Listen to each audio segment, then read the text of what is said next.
Hello, good morning, everyone. Hello, sir. Is there anyone who can hear me? Hello. Can you please tell me whether I'm audible?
Good afternoon, everyone.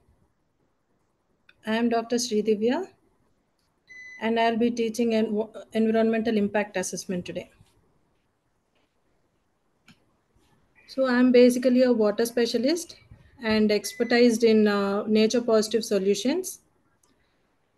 So, today we are going to learn about EIA, and we will also be learning about why this subject is so important and why the industries and many other companies showing peculiar interest in this topic, and why this topic has become the hot topic in many sectors. So let's learn about this. Coming to the introduction. So, as the term indicates, environmental impact assessments. So, it is all about the environment, how the factors are influencing the environment, and what is the impact on the atmosphere and biological lives, and also how do we assess this environmental impacts. So, coming to the environment, Earth. Basically, the Earth and its components. It has biosphere, that is the living organisms, atmosphere, which is in the air, that is organisms in the air and everything, hydrosphere, organisms living in the water, and lithosphere, which is chemistry going on under the earth. All right, let's go to the types of impacts considered. So there are several types of impacts which are influencing the environmental. One is the ecological impacts, the other one is the social impacts, economic impacts, and also physicochemical impacts, which finally influence the health. So let's go into deep. Ecological impacts.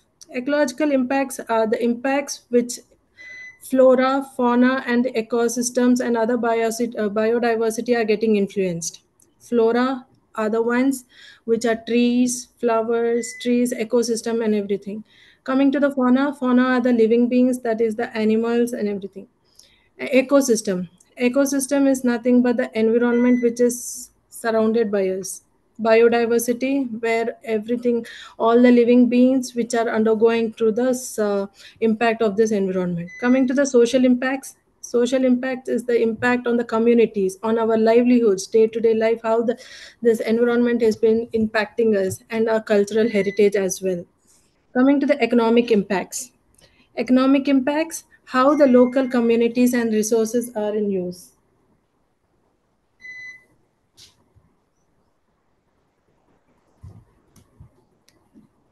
Coming to the physico-chemical impacts.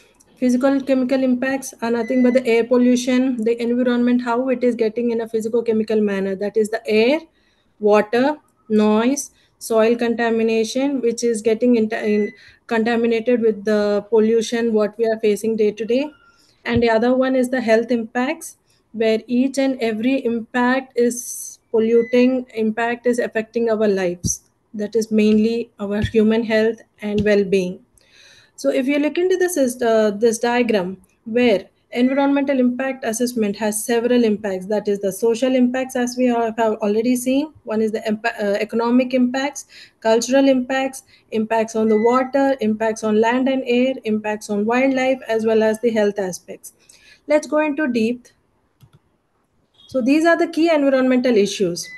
So there are several environmental issues which are impacting this environment. One is the energy efficient and technology, air pollution, water resource management, water wastewater and sanitation, rural water supply, wildlife extinction and degradation, forest degradation, the fisheries decline, the pesticides or food contamination, and the climate change. All these key issues ultimately contribute to the impact assessment. So these are the other key environmental issues where it can be the initiatives how to protect the environment. These are the several ones. One is the recycling, that is the triple R. Triple R is nothing but reduce, reuse, and recycle.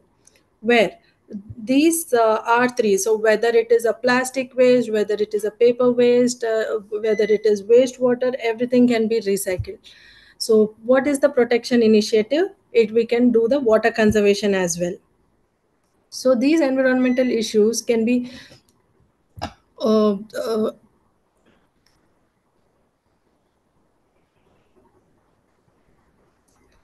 yeah. So these key environmental issues uh, can be assessed through different ways. That is by preventing the burning, that is reducing waste and proper disposal. And the other environmental issue is the carbon emissions. So day to day there is a huge amount of carbon emissions going on, where if you look into the industries, there is a carbon footprint and carbon calculations, where the amount of carbon to be released, the carbon credits we call it as, so that has to be limited.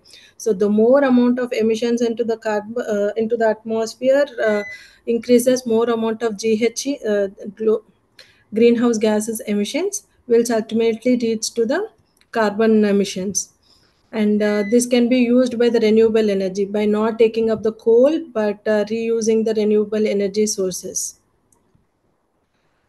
Let's come to the environmental impact assessment and overview. Let's see what it is exactly. And this is the definition, where this impact assessment is a systematic process which is used to evaluate the potential environmental and socio-economic impacts of a proposed project or a development before it is implemented.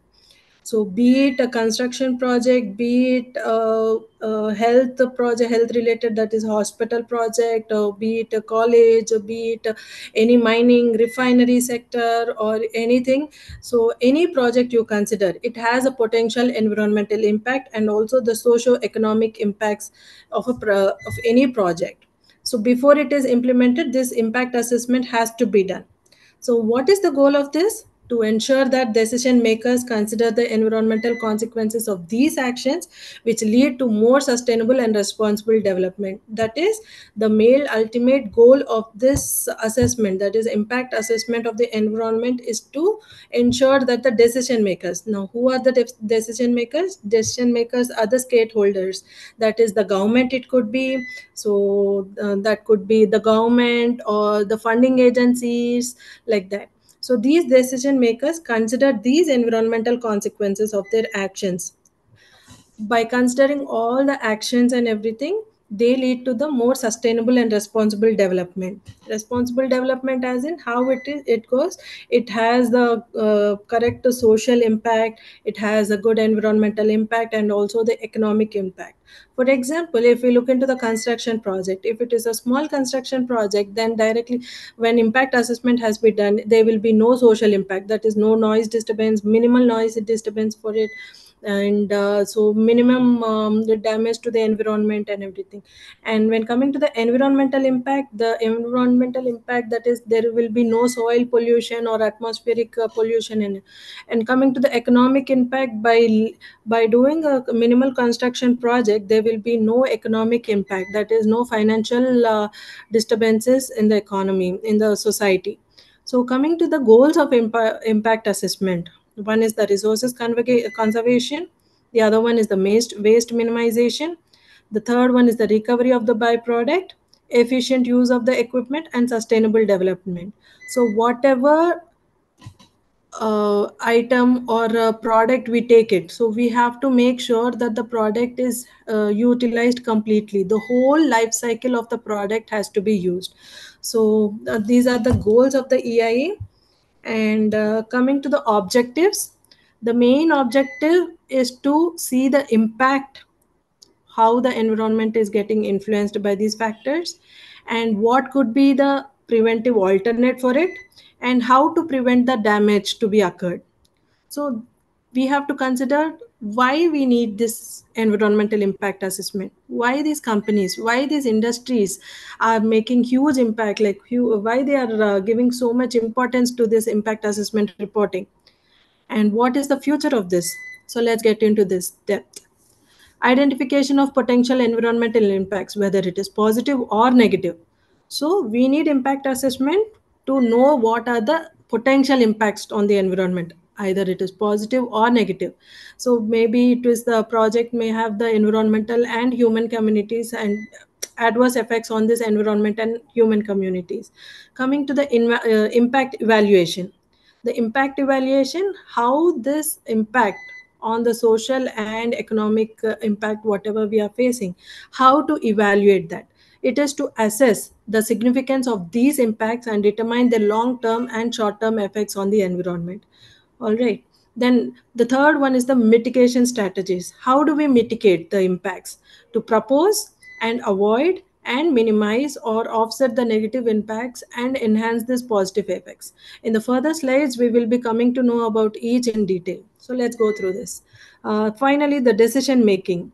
So once the impact is identified, once the impact is evaluated further, how the mitigation can be done through by for the impacts, the decision making, that is the stakeholders will be deciding. All right. So to provide the decision makers, which are nothing but the government, the funding agencies, the business, etc., with the necessary information to make informed choices about whether or not to approve a project, if there is a minimal environmental impact or not harming or within the rules and regulations, the project can be approved. Further, if there is a huge impact on the environment, then the revision has to be made for the project. and also to ensure the transparency and the public participation. This is the main thing, where the stakeholders and also the public will be totally involved in the environmental assessment process to ensure the transparency, inclusivity, and the responsiveness. So we need environmental impact assessment for the identification of the impacts and to evaluate the impacts and to mitigate the impacts. And finally, the decision making will be further taking decision whether it is to be taken, approve or not to approve the project, and also to ensure the transparency and to also the involve the public participation. So now coming to know about the purpose of the EIA. What is the purpose? Main purpose is, as we know, the social, economic, and environmental wise, it has to be in a proper way. So let us see in detail. The promote sustainability. The first one is the promoting sustainability. So sustainability is that where a product or a project does not harm the environment. It gives a proper uh, thing. Let's go into depth. Sorry. Promoting sustainability, which is impact assessment, helps to integrate environmental consideration into the decision making process and also to encourage the sustainable development without harming the environmental, without influencing the environment, without influencing the climate change, without contributing to the greenhouse emissions and all. So first one is to promote the sustainability and to prevent the environmental degradation. So this environmental degradation, how to degrade, how to prevent it? First, we have to know by identifying the potential impacts earlier. So we have to imagine, we have to think what could be the adverse effects on the environment. So by identifying the impacts earlier, and it also enables the development of strategies to avoid the environmental harming. The third one is the informed decision making. So this environment decision making is the government agencies and the developers, business, stakeholders, and the public are well informed about the project's potential environmental consequences as well. So once the stakeholders and all these people are involved into the project, and once they're ensuring that they are well informed about the projects, further steps have to be taken. One is the legal and regulatory compliance, which ensures the project is completely comply with the environmental laws and regulations. So these are the things. So coming to the diagram, where we see economically how we have to look into, because the project should not affect the economy and wealth of the community. So coming into the community, we have to look into the health and well-being of the humans, and also the society and culture, education and learning, government and policies. Everything has to be considered. Coming to the environment, where any of the indicators of these process, like whether the project is affecting the environment, in which way, that is in the land, energy, habitat, water, materials, ecosystem, air. So these are the other indicators where the environment should not be getting disturbed by the project's impact. So, coming to the role of EIA in sustainable development and environmental governance. So, what is sustainable development? How it affects this environment? What is the role, exact role in this EIA reporting? So, if you look into this, balancing development with environmental protection. So, how do we balance along with the environmental protection when a project is supposed to be conducted?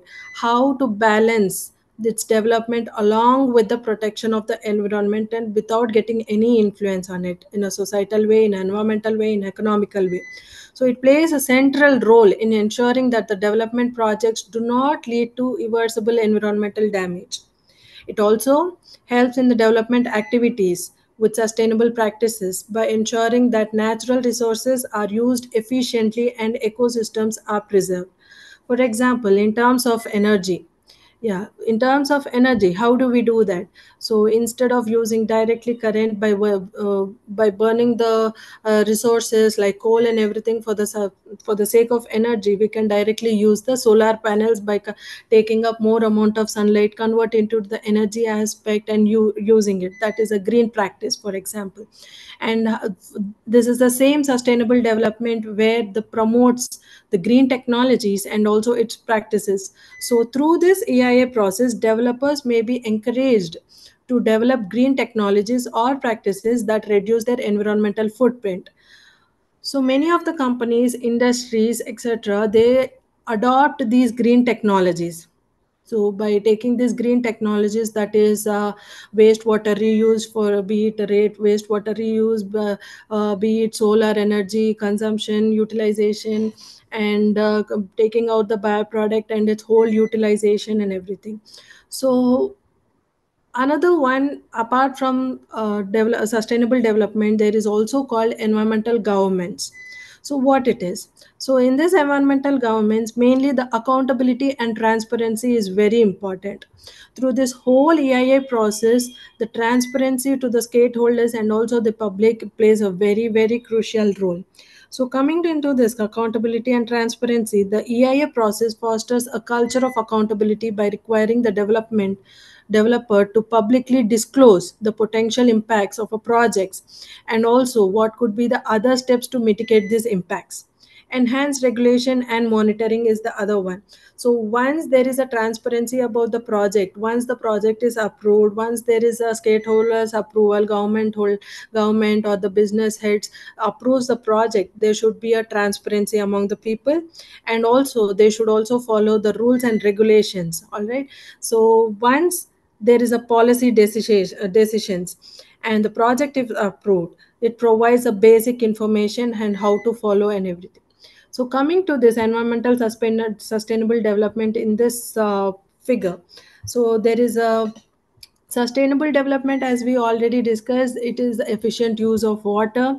There should be low carbon emissions by using the green technologies, and lowering the carbon footprint, and reusing the material. Efficient utilizing of green technologies impacts this low carbon emissions. Next one is the sustainable transport options, the whole of life approach to sustainability. Next one is the improved indoor environmental quality, minimize the waste to landfill. We can utilize the waste by reusing it, and also by reusing, for example, if there is a kitchen waste, we can use it in the form of organic manure, and utilize in the form of gardening, enriching the soil. So this is how you can minimize the waste. And the paper as well, if you reuse it, or minimize the usage of a product, or reusing the product life cycle, to minimize the life cycle. This is how it can be done for the minimizing the waste to landfill.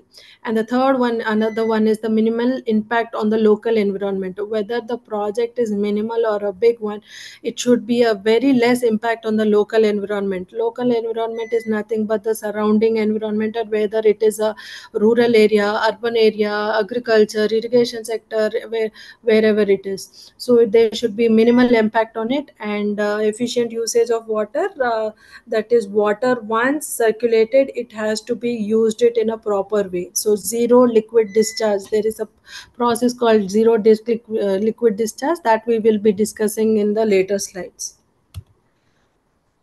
Another one, so by discussing about EIA, what is its goal, what is its purpose and everything, we let us see and get a total idea of what is EIA training. So let us see some of the case studies of it. So let us see mainly about the construction project. So what is this construction project, where does this EIA focus areas? So this construction project EIA focus areas are mainly on the marine and the coastal impacts. So this is also the main environmental factor, where the aquatic life should not be affected, as well as the water quality should not be diminished. So let's see what is this. The construction and operation of jetty could cause changes in local water power flow patterns, sedimentation, and water quality, affecting the nearby coral reef, that is fish habitats, and also the mangrove ecosystems. These mangrove ecosystems are the ones which are mainly planted near to the coastal regions, where it avoids the flooding. So these mangrove ecosystems also plays a major role in the atmospheric environmental impacts. So coming to the noise and vibration, while doing the construction project, there is a severe noise and vibration what we can experience. So that always leads to the underwater noise pollution, and also disturbing the marine life such as whales, dolphins and fish species, etc. So other one is the air quality and the traffic impacts. The increased in vehicular traffic associated with the jetty could affect the air quality as well as local infrastructure such as roads and bridges.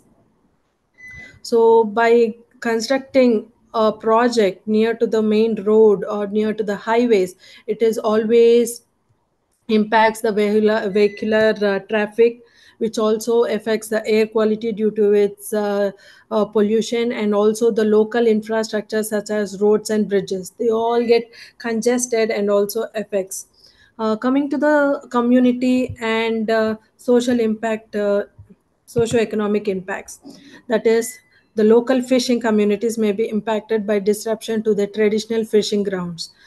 All right, so let us see what could be the mitigation measures. So the mitigation measures are using of silt curtains to prevent sediment dispersal during construction.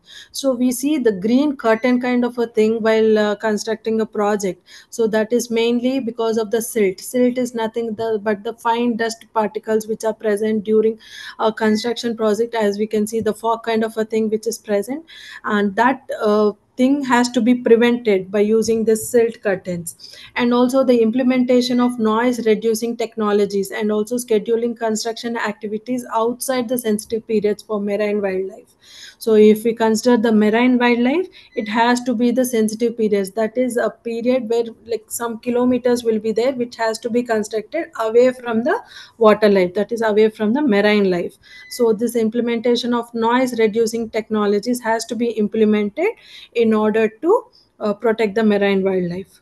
Another one is the provision of alternate livelihood programs for affected communities, sustainable fishing techniques, or tourism based initiatives.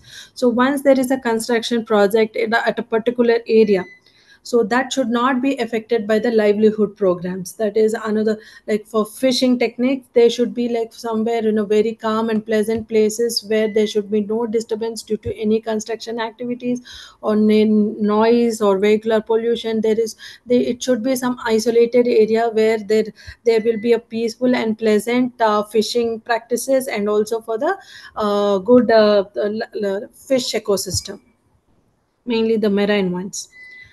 So how do we monitor?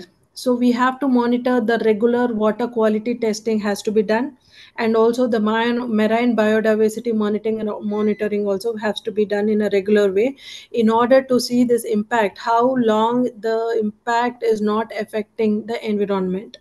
So other monitoring is the air quality and the traffic monitoring in the nearby communities. So the construction project should not affect any water quality, water bodies also, and also the marine biodiversity. And the other one is the air quality and the traffic monitoring in the nearby communities. So the other case study. So first we looked into the construction as in noise and everything. So when we come into the refinery operation, refinery as in oil, petroleum, all such kind of things come into the refinery aspects. So what could be the EIA focus areas? Again, the air quality. So the more in the mining areas, as we see, there will be huge amount of air quality and emissions and all this. So these refinery operations emit this particulate matter, which are very tiny, and which affects our health ecosystem, health of human beings, and also this biosphere. And the mainly the sulfur compounds, nitrogen oxides, and VOCs, that is the volatile organic compounds, which impacts the local air quality, contribute to acid rain and smog. These acid rains are nothing but as a cluster of all these matters, the particulate matter, sulfur, nitrogen, all these matters, when they mix into the air, and that is how they contribute to the acid rain and smog, which is definitely not a good sign for well-being, human well-being. All right, let's go into the next one, which is the water usage and contamination. This refinery operation also has an effect on water usage and water quality, how it is getting contaminated, as this refinery requires large amounts of water for cooling and processing. The potential risk could include the water contamination from the oil spills, wastewater discharges, and chemical runoff. As we know, it is very difficult to separate the oil spills from the water.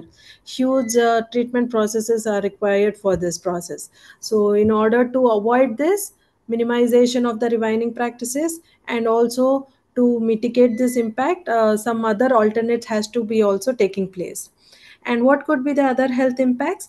There will be increased in risk of health respiratory problems and other health issues in nearby communities due to their air and water pollution.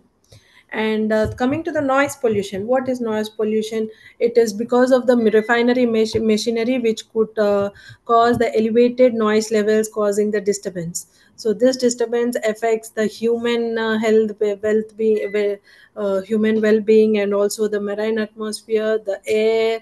Overall, the whole environment is getting disturbed by this refinery operation.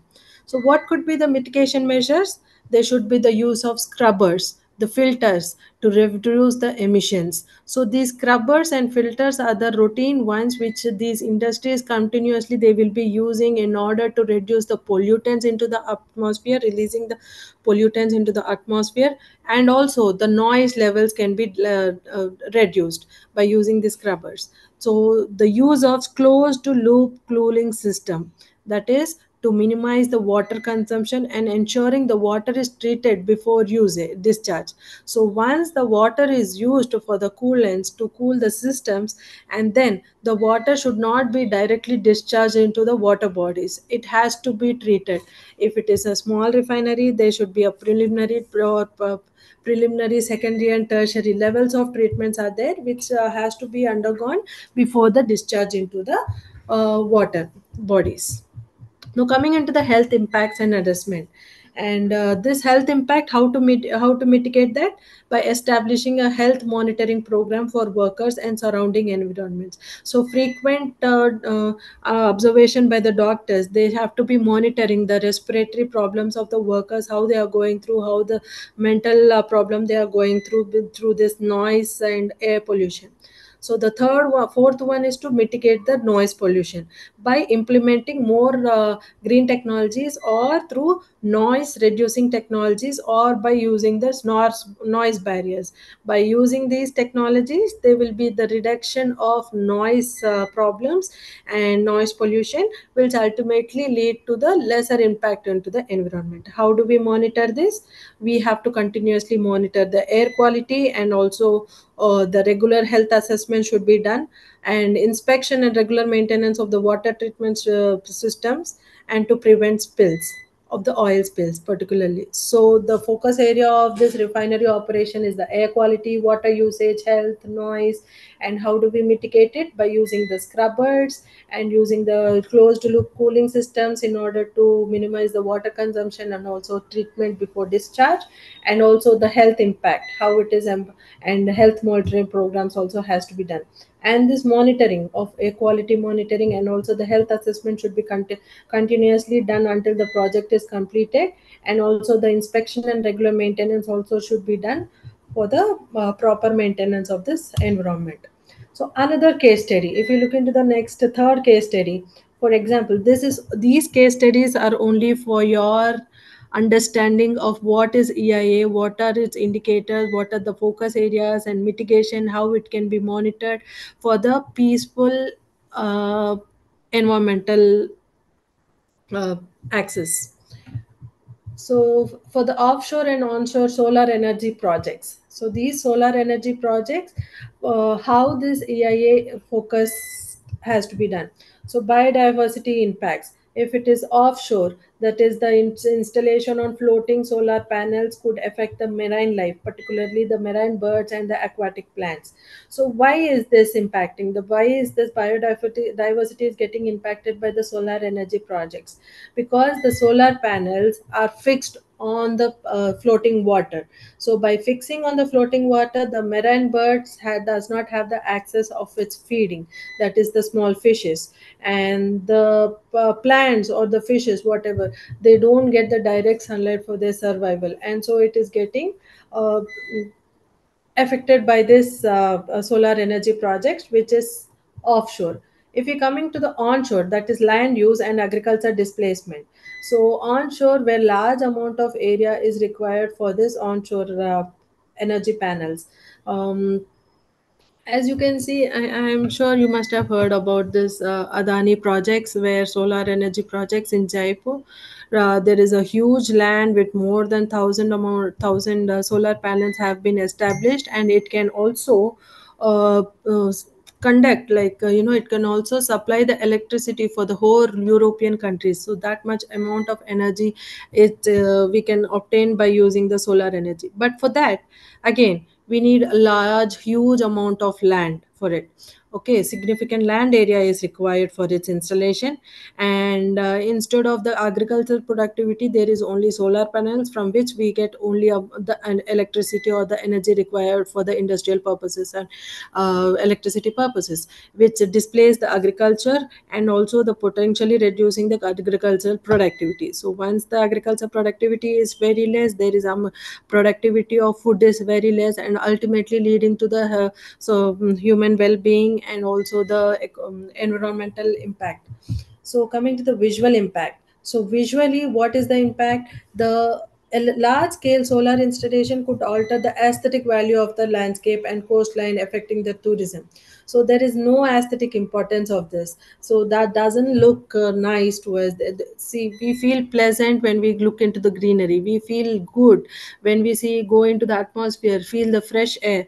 But this solar installation will always affect the aesthetic value of the landscape coastline, and also it ultimately leading to the tourism effect with the less amount while if it is while affecting the tourism low economically also, we will be lacking behind. So the other one is the energy production and grid connection.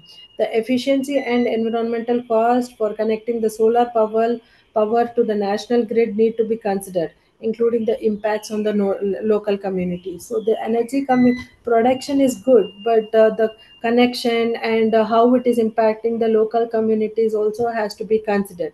Now, how to mitigate those measures? So by conducting a detailed marine biodiversity, by conducting a detailed marine biodiversity assessment to avoid the critical habitats, and also to implement the solar panel design and installation techniques that minimize the land disturbance, such as using existing infrastructure on non-arable land for installation.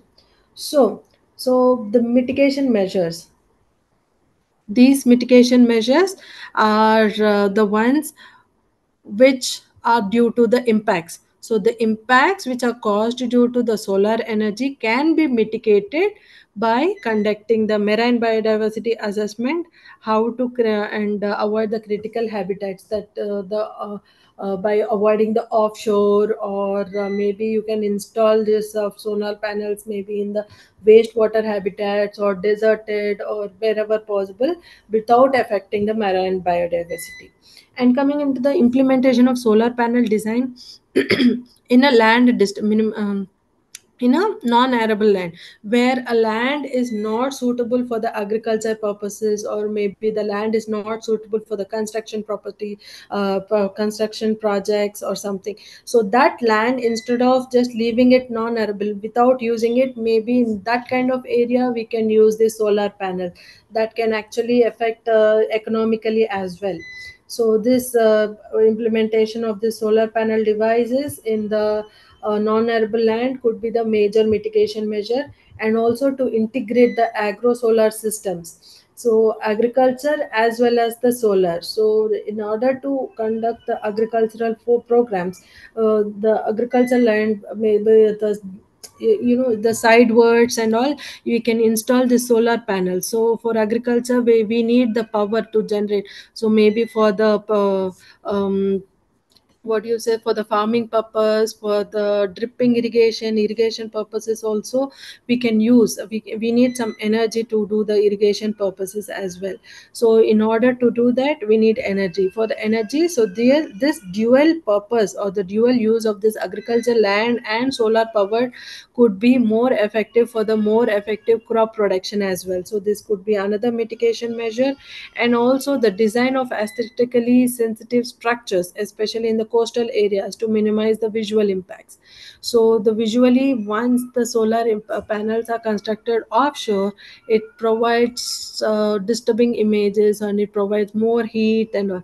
So in order to minimize that, we can construct it towards the sidewards, so surrounding the coastal area or only at one side without disturbing the marine biodiversity. Also the aesthetic importance of the water bodies will not be disturbed by doing this mitigation measure. And how do we monitor that? By doing the regular ecological monitoring in the offshore and also onshore sites. So these are the annual reviews of land use and community benefits also have to be regularly done in order to see how the environment is not getting impacted by these solar energy projects. So coming into the basic introduction of EIA, now that you have got the overview of what is environment, how the impacts and the indicators are affecting the environment, how to assess it, or maybe how to monitor it. So let's look into this.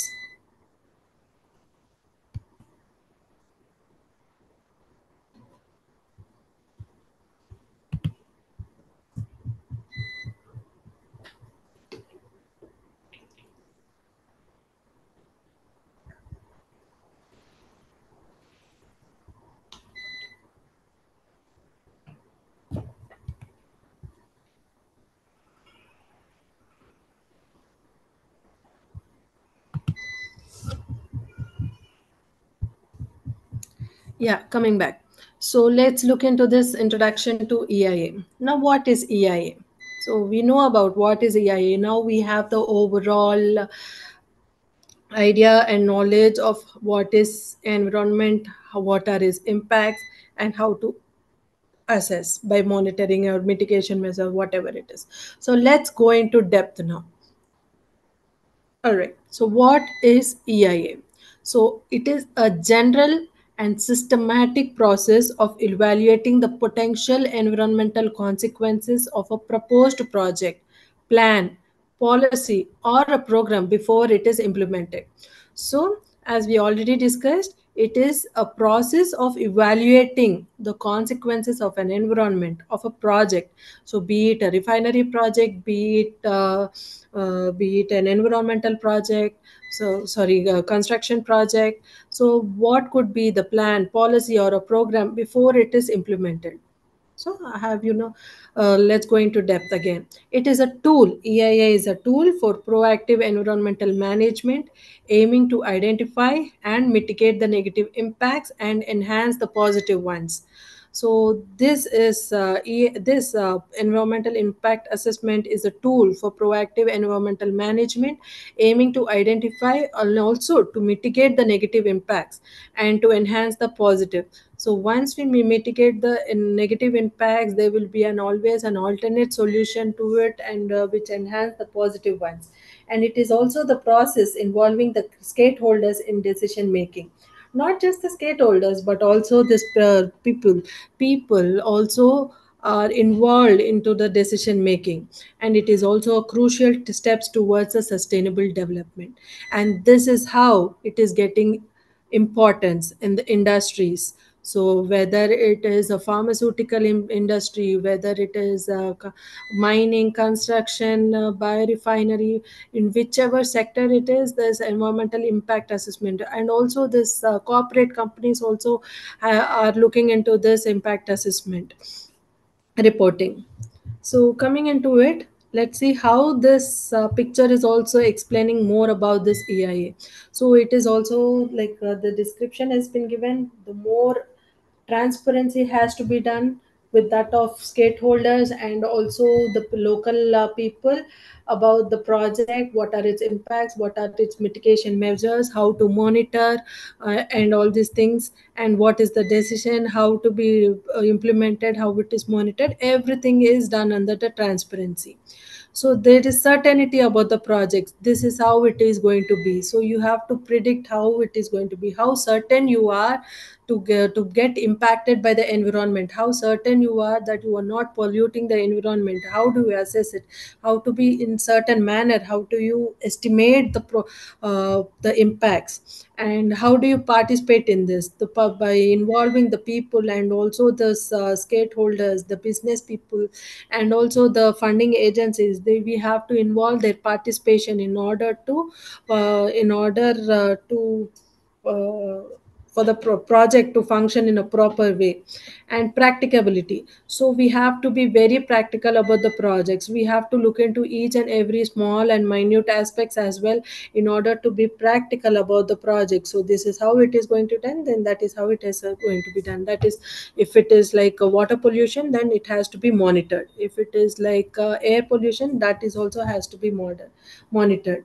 So coming into the flexibility, so what else? So if there is an impact, so how else you can do? So what else you can do? That is the, by knowing the stakeholders reviews or review meetings by the business heads, by the funding agencies, whatever the suggestions they give us to improve the project, that and all has to be implemented in order to get the flexibility. So there should always be a flexibility in the project where a proper project can be conducted without any impact on its environment. And also it has to be cost effectiveness. It should not disturb the economy of the society. It should not disturb the governance. And creditability, so credibility is the one which should be like, once the project is approved, it has to be going on in a proper way. And accountability, for every impact we have to take it into account. The indicators whatever they are present, they have to be accounted. That for every impact there should be some other alternative positive measures in order to have a positive accountability of the projects. So this is the total introduction to the EIA. So coming to the EIA process, so there are several processes like for example, so this process is basically like for every project this has to be undergone. So every project has to undergo this EIA process. So mainly this impact assessment has the screening, impact mitigation, scoping, reporting, baseline studies, decision making, impact analysis, implementation, and monitoring. So if we look into this, there is a project, for example, if there is a project, first of all, the baseline studies has to be conducted. What is the project about? What is its consequences? Every detailed things have to be listed in the project. So how the impact assessment can be done? So initially it has to be screened. All right, so once it is screened, that is screening as in first they will see like what are the major impacts. So if there's, for example, if someone wants to keep a local shop, okay, some impact assessment, for this is just for an example. If they want to keep a small shop or a local business, whatever they want to do, first they have to do the screening. Once there is no major impacts onto the environment, they can go to the next level, that is the scoping and all. So this is how the stepwise procedure undergoes. So let's look into this. First, what goes into an EIA report? So the impacts what are undergone to the environment, how this report has to be done. So first, as I told, the details have to be in a proper way in the whole papers. That is the project description, details about the proposed project entirely. It has to be clean and cut, it has to be there. Coming to the baseline studies. What are these baseline studies? Documenting the findings of the EIA studies, that is the collection of environmental data. So, what is this environmental data? Again, it comes under air, biodiversity, social economic impacts, and atmospheric impacts, water impacts, and marine, coastal, offshore, onshore, everything. Like every finding has to be collected, and this is how the baseline studies have to be made. So before the project reporting is to be done, the baseline studies has to be evaluated. Like we have to imagine what could be the things. So we have to list down and collect all the environmental data provided. And then the key scenarios, the key scenarios for the baseline studies are the projects with potential for pollution. So basically these baseline studies are the project which have an impact on the environmental due to its pollution. So for example, the industrial facilities, mining operations, and wastewater treatment plants. So what are these industrial facilities? How does it affect? By its emissions, carbon emissions, and noise pollution, and surrounding land use management problems, and also the water whatever is has been utilized for the industrial purposes has been directly disposed into the water, nearby water bodies, which ultimately deteriorating the quality of the water. These are the industrial efforts. And coming to the mining operations, mining are the ones, again it is having huge amount of greenhouse gases emissions, along with the air silt particles, and contributing to the acid rain and smog, which is again affecting the biodiversity, ultimately the human well-being, and also the local people for its noise disturbances, and marine problems, and all these things. And also the third one is the water treatment plants. These water treatment plants, so they, without any proper treatment, this once the water is discharged, or without any proper treatment, again it affects the marine life, it affects the aquatic life, it affects the biodiversity, it affects the plants. And again, by consuming all these products, it ultimately affecting the human health. So this is all the pollution related problems which has to be assessed in the baseline studies of a project. So other one is the baseline studies establish the existing levels of air, water, and soil pollutants, allowing for the detection of any project related contamination. So this baseline studies, so already for the studies, the existing air levels, that is the how much amount of carbonate present in the air in the local community where exactly the project has to be constructed or project has to be established, there exactly the existing levels have to be monitored initially. Okay, all right. Existing levels of air pollutants, existing level of water quality, whatever the water pollutants or water nutrients present inside the water bodies have to be monitored and assessed.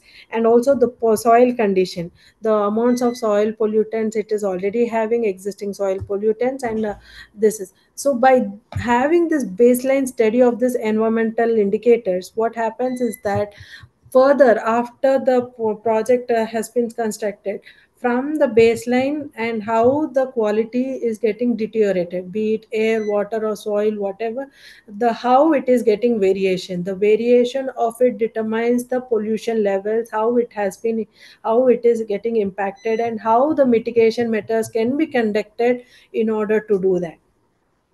All right. So other one is the projects affecting the water resources. All right. So we have to also look into the pollution giving projects, that is the industrial mining operation and wastewater treatment plants, and by establishing the existing levels of air, water, and pollutant and project related contamination has to be monitored. And other one is the projects which are affecting the water resources, such as dam irrigation projects, water quality, which also includes the power plants, transportation projects, industrial emissions. And then coming into the soil quality, by major projects such as mining, construction, and agricultural activities provide mainly to the soil quality, contributing to the soil quality deterioration. So these the projects which these are the other projects which are affecting the water resources, that is dam. How does even dam affects the water quality? So as we all know that dam is constructed for the regulating the water body. So in the process of regulating the water body, or in process of um, regulation, more amount of sediments has been settled down. By more amount of settle down and more amount of dams, there is a migration problem for the fisheries, first thing, affecting their health and lives. And second thing is the sedimentation. The more amount of sedimentation, that is more amount of silt, more amount of dust, and will be accumulated at the ground level of the dam, making the rise of water. So this is also affecting this pollution. By this dam also affects the water resources in the form of sedimentation, as I told. And irrigation projects like there is a huge amount for the irrigation, but particularly for the agriculture purposes. What happens when we irrigate the water in the form of drip or other irrigation systems? What happens is, drip is the actually sustainable one, but other irrigation practices like flood flow and all this, ultimately the water seeps into nearby water resources. So the agriculture land mainly requires for the healthy plants and healthy soil status, majorly NPK, that is nitrogen, phosphorus, and potassium. These three are the major nutrients which contributes to the good quality soil and also the plant production. So these NPK are the main fertilizer properties, and also by using the synthetic fertilizers also, the water is getting more polluted by these nutrients. Water is generally considered as wastewater just because of having more amount of nutrients in it, which is making the water undesirable for the human purposes or drinking purposes or irrigation purposes. So that is the reason why we call it wastewater, since it is not usable or it is not edible purposes, uh, for the other irrigation or agriculture purposes. So this is how the irrigation project. So once the nutrients, that is NPK, fertilizer, synthetic, maybe that for the insecticides, pesticides, all these also pollute the water, which ultimately is seeping down into nearby water bodies. And also by doing this practices, the water also gets infiltrated into the soil, ultimately reaching the groundwater or the aquifers are the ones which are small pores between the rock and soil particles underneath the soil. So the water gets trapped in the aquifers. So ultimately, once if the NPK reaches the soil and further gets down deeper into the water, reaching the groundwater or the aquifer, the water is again getting contaminated. And once we pump the water for the irrigation or human drinking purposes or for the domestic purposes, the water quality is getting deteriorated by the irrigation projects as well. And the next one is the air quality is mainly disturbed by the power plants, transportation projects, and also the industrial emissions. By these also the water resources are being affected. And the quality, there is a refinery project or the mining project, construction project, agriculture activities. As I told, these pollutants also they affect the water resources. And also once the water is getting affected, more amount of nutrients are getting discharged into the water bodies, more concentrated it becomes, ultimately leading to the eutrophication. Again, this eutrophication is not a good sign for the marine life or aquatic life, and also the aesthetically also it is not a good sign. And this agriculture activities also ultimately leads to the water polluting effect also, it contributes to. Now, what is the purpose? What is the exact purpose of this baseline studies? One is to establish the pre-project environmental conditions and providing the basics for predicting, and also to assess the potential impacts. So the condition of the environment, so pre-project environmental conditions. So as we already looked into this, the existing levels of the environment, so the existing levels of the environment, that is air, water, and soil. So we already that has to be already established. So we have to monitor those conditions, and also we have to provide the basics for prediction and assessing. So by having these baseline studies, we have to assess, we have to imagine, we have to assess what could be the potential impacts future, what could be the potential impacts. So through these baseline studies, we would be evaluating the other mitigation measures. So the second point is to enable the monitoring of the project impacts during the construction and operation, and also to evaluate the mitigation measures. So these baseline studies help in predicting the impacts, and also to help to project monitoring during the construction and operation, and also to evaluate the mitigation measures. So these are the main purposes for the baseline studies. So after the baseline studies, the main process of EIA. So these are all pre-project, but during the for the implementation of the main project, we need the first process, but that is the screening. So as we look into the picture, screening is the first step of the EIA process in order to implement a project. So let's go into depth. All right. So this screening process is mainly determining if a project, for a project, EIA is required or not. So basically, this screening is usually used for a large scale projects such as dams, refinery, industries, mining. So these are the large scale projects, right? So for this kind of large scale projects, the screening is at most necessary in order to perform the further steps. So once the project, once the description of the project is done, all the baseline studies has been done. Now the screening process will be starting. So by in the screening process, all the pre-project environmental data is already described in the project, and what could be the mitigation measures and everything. So this screening projects will determine whether project has to be implemented or not. So what could be the key scenarios? We can see this. Large scale development projects. These large scale development projects, such as construction of dams, reservoirs, and large scale infrastructure projects, mining operation, be it oil and gas extraction, other resource intensive activities, and also the industrial plants, power stations, and major infrastructure facilities. So all these comes under large scale development projects. So these large scale development projects are the ones which majorly affect the environment. So this has to be assessed prior to the implementation of the project. So that is the reason screening has to be determined. So as we look into the picture here, it is clearly describing. So we are here, that is the screening of the project, where the initial environmental examination has to be done. So once the environmental examination is done, it goes to the review, as in who is going to review the project. As we discussed earlier, they are the stakeholders, policy makers, business heads, and also business heads, and also these funding agencies.